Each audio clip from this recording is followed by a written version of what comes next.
हर हर महादेव प्रस्तुत है नीलकंठ की राह का अंतिम भाग। शूलग्राम की बारिश के बाद का दिन। बादल अब छंट चुके थे। सुबह का आसमान नीला और शीतल था। कांवड़ यात्रा अब अपने आधे रास्ते तक पहुंच चुकी थी, लेकिन बाबा निर्वाणानंद का मन और भी शांत होता जा रहा था, मानो वो किसी अदृश्य मंजिल की ओर बढ़ रहे हों। अर्जुन बाबा के साथ चल रहा था, लेकिन इस बार उसकी चाल थोड़ी धीमी थी। उसकी आंखों में कुछ और था, भक्ति भी थी, लेकिन उसके साथ एक हल्की शंका की छाया। बारिश में बिना भीगने वाला कांवड़, पत्थरों का पुल, बीमारों का ठीक हो जाना, ये सब एक तरफ अर्जुन के भीतर आस्था भर रहे थे, तो दूसरी तरफ उसके मन में ये सवाल भी उठ रहा था, क्या बाबा इंसान हैं या कोई और? वो कई बार बाबा से पूछना चाहता, पर हिम्मत नहीं जुटा पा रहा था। दोपहर का समय था। बाबा और अर्जुन एक छोटे से कस्बे में पहुंचे। नाम था दुर्गा नगर। यहाँ शिव मंदिर नहीं था, लेकिन कांवड़ यात्रियों के लिए विश्राम स्थल बना हुआ था। वहां एक कोने में एक युवक बैठा था। चेहरे पर गहरी निराशा, आंखों में लाल डोरियां, उसके हाथ में शराब की बोतल थी और पास ही पड़ा था एक पत्र, फटा हुआ, लेकिन उस पर लिखा था, अब मैं जी नहीं सकता, माफ करना मां। बाबा रुके। उन्होंने युवक की ओर देखा और वहीं बैठ गए। अर्जुन भी पास आ गया। बाबा ने पूछा, तुम्हारा नाम क्या है पुत्र? युवक चौंका। क्या फर्क पड़ता है बाबा, नाम जानकर क्या करोगे? मुझ में अब कुछ नहीं बचा। बाबा बोले, कुछ नहीं बचा? फिर सांसें क्यों चल रही हैं? क्या मृत्यु इतनी आसान है? युवक फूट फूट कर रो पड़ा। मुझे सबने ठुकरा दिया, नौकरी छूट गई, माँ का इलाज नहीं करा पाया, सब मुझे निकम्मा कहते हैं, अब जीने का क्या मतलब? बाबा ने अपनी कांवड़ से एक रुद्राक्ष निकाला और युवक के हाथ में रख दिया। ये रुद्राक्ष तुम अपने हृदय के पास रखो और एक रात शिव के नाम पर जागो। यदि सुबह तक तुम्हारे मन में कोई प्रकाश न हो, तो मैं तुम्हारी पीड़ा मान लूंगा। अर्जुन ने पहली बार बाबा से अकेले में पूछा, बाबा आप सबको क्यों बचाते हैं? क्या ये शिव की इच्छा है? बाबा बोले, नहीं अर्जुन, ये मेरी नहीं, प्रकृति की जिम्मेदारी है। मैं उसी का अंश हूं। जहां कोई आत्मा अंधेरे में डूब रही हो, वहां एक लौ पहुंचनी ही चाहिए, और अगर वो लौ मुझसे जले तो ये मेरा सौभाग्य है। अर्जुन की शंका अब एक प्रश्न में बदल गई। बाबा, क्या आप मानव हैं? क्या आपने मृत्यु को पार कर लिया है? बाबा कुछ पल मौन रहे, फिर बोले, मैं वही हूं जो तुम सोचते हो, और मैं वो भी नहीं हूं जो तुम समझते हो। शिव का मार्ग स्पष्ट नहीं होता, वो धुएं जैसा है, दिखता है पर पकड़ में नहीं आता। अर्जुन ने झुंझलाकर कहा, लेकिन बाबा आप जो कर रहे हैं वो कोई साधारण मनुष्य नहीं कर सकता। क्या आप कोई अवतार हैं?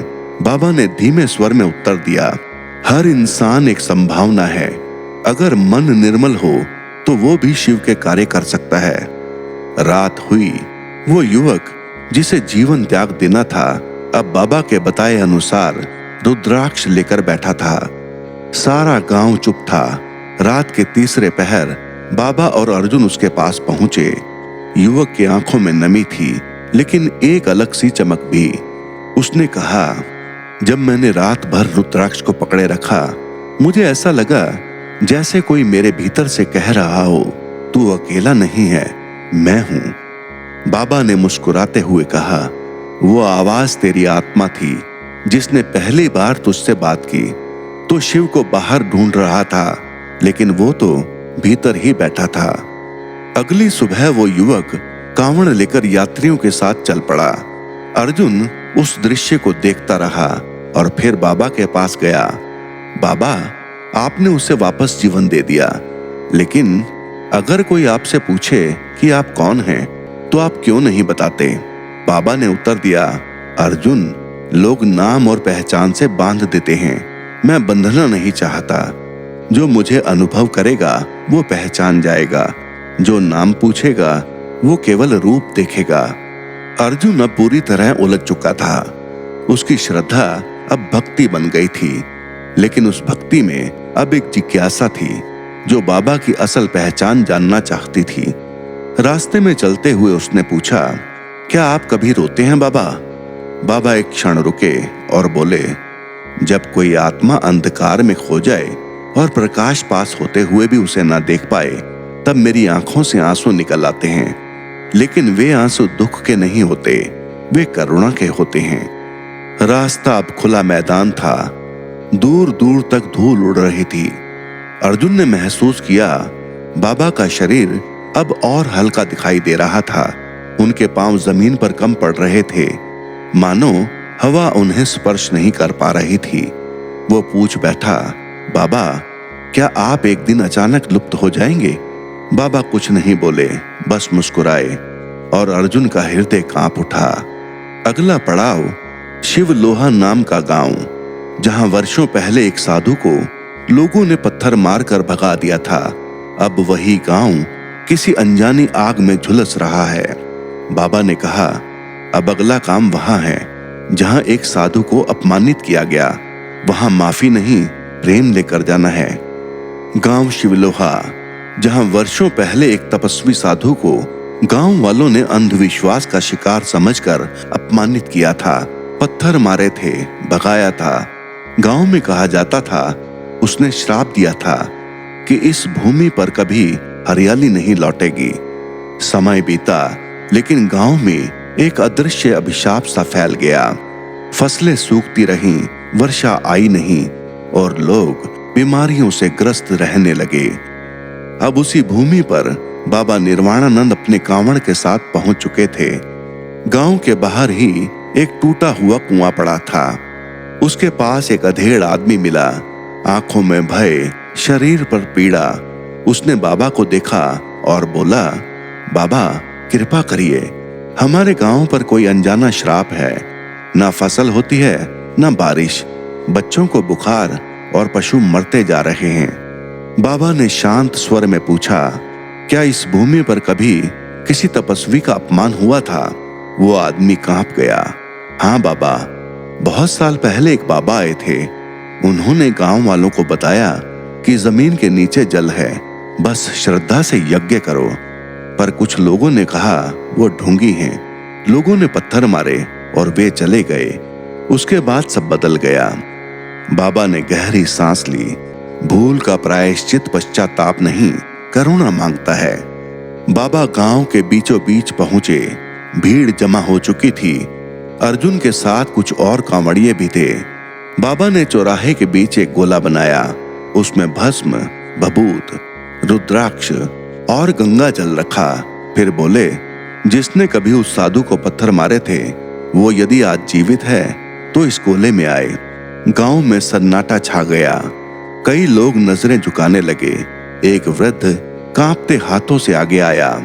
मैं उस दिन सबसे आगे था बाबा, मैंने ही पहले पत्थर मारा था, मैं पापी हूं। बाबा उसके पास गए। कोई क्रोध नहीं, कोई तिरस्कार नहीं, बस एक रुद्राक्ष उसकी हथेली पर रख दिया। तेरे भीतर जो पश्चाताप है वही सबसे बड़ा यज्ञ है।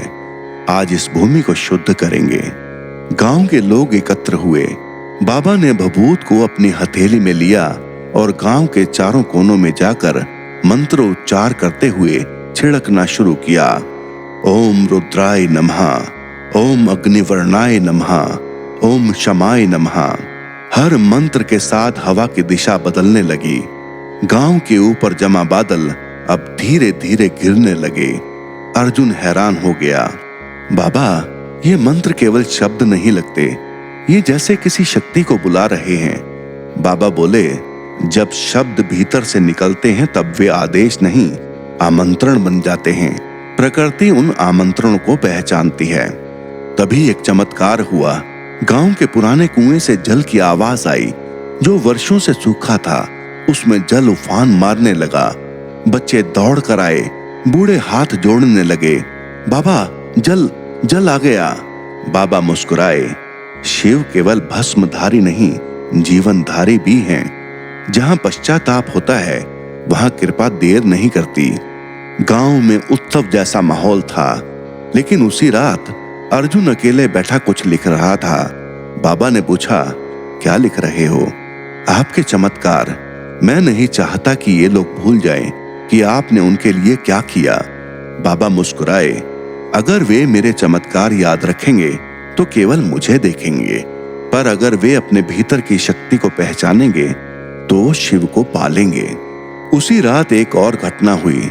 गांव का एक पुराना पंडित जो बाबा से पहले ईर्ष्या कर रहा था, उसने अपने घर में हवन किया, लेकिन ईर्ष्या से भरा।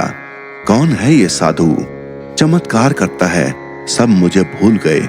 मैं तो वर्षों से पूजा कर रहा हूं। और जैसे ही वो अग्नि में कुछ डालता, उसकी हाथ की उंगली जल गई और उसके मुंह से निकल गया, हे भोलेनाथ, क्या मेरा अहंकार इतना बड़ा हो गया कि मैं आपके सेवक से जलने लगा। अगली सुबह बाबा ने उस पंडित को अपने पास बुलाया। तुम्हारी उंगली का घाव तेरे भीतर के घाव से छोटा है। जो बाहर जलता है वो राख हो जाता है, पर जो भीतर जलता है वो भस्म बनकर शिव के करीब चला जाता है। पंडित फूट पड़ा, बाबा मुझे क्षमा करें। बाबा ने भस्म लेकर उसकी जली हुई उंगली पर लगाया और वो जलन तुरंत शांत हो गई। गांव वालों ने बाबा से प्रार्थना की, बाबा यहीं रुक जाइए, ये भूमि आपकी है। बाबा बोले, ये भूमि शिव की है, मैं यात्री हूं। जहां शंका और अहंकार है वहां जाना ही मेरी तपस्या है। अर्जुन अब भीतर से बदलने लगा था। उसने बाबा से पूछा, बाबा क्या भस्म केवल शिव के शरीर की राख है या कुछ और? बाबा बोले, भस्म अहंकार की अंतिम अवस्था है। जब मनुष्य स्वयं को मिटा देता है तब जो शेष बचता है वही भस्म है, और शिव उसी भस्म को धारण करते हैं। अहंकार को पहनने वाला रावण बनता है, भस्म को पहनने वाला शिव। अब यात्रा अगले और सबसे कठिन पड़ाव की ओर बढ़ रही थी। एक पहाड़ी तीर्थ त्रिलोकनाथ, जहां वर्षों से कोई साधु नहीं गया। कहा जाता है वहां 3 दिशाओं की ऊर्जा एक साथ मिलती है, काल, मृत्यु और मोक्ष। बाबा ने कहा, अब हम वहां चलेंगे जहां तीनों लोगों की परीक्षा होती है, अगर अर्जुन तैयार है।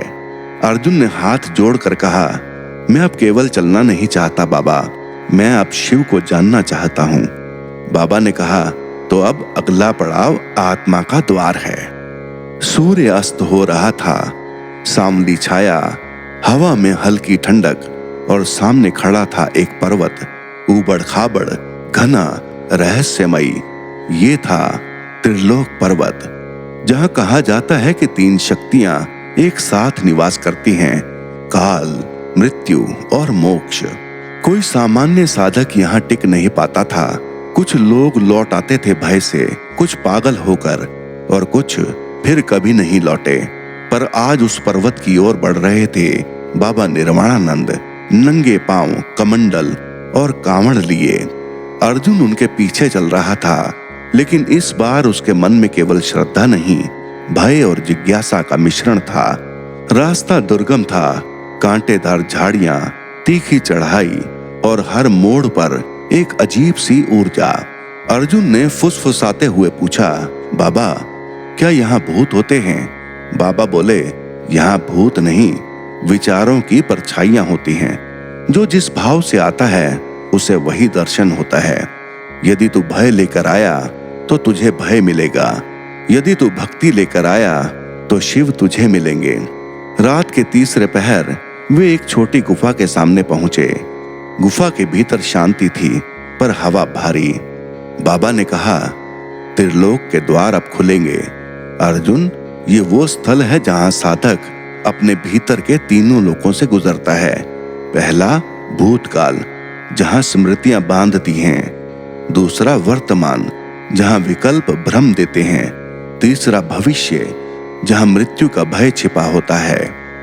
अर्जुन कांप गया। बाबा क्या आप पहले भी यहाँ आ चुके हैं? हाँ अर्जुन, पर उस बार मैं एक साधक था, इस बार मैं तुझे साधक बनाने आया हूँ। गुफा में प्रवेश करते ही अंधकार हो गया।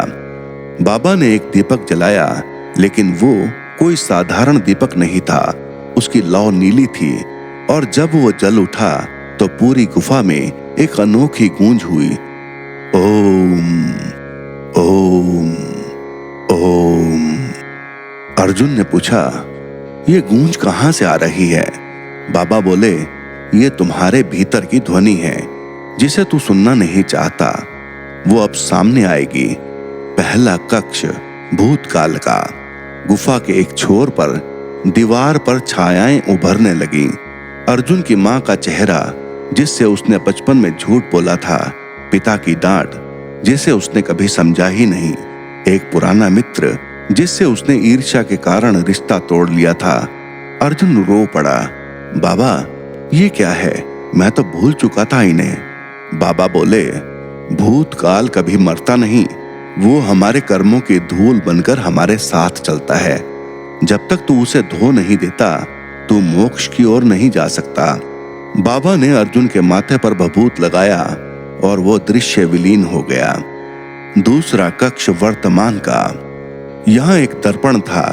जब अर्जुन ने उसमें झांका तो जो दिखा वो उसे विचलित कर गया।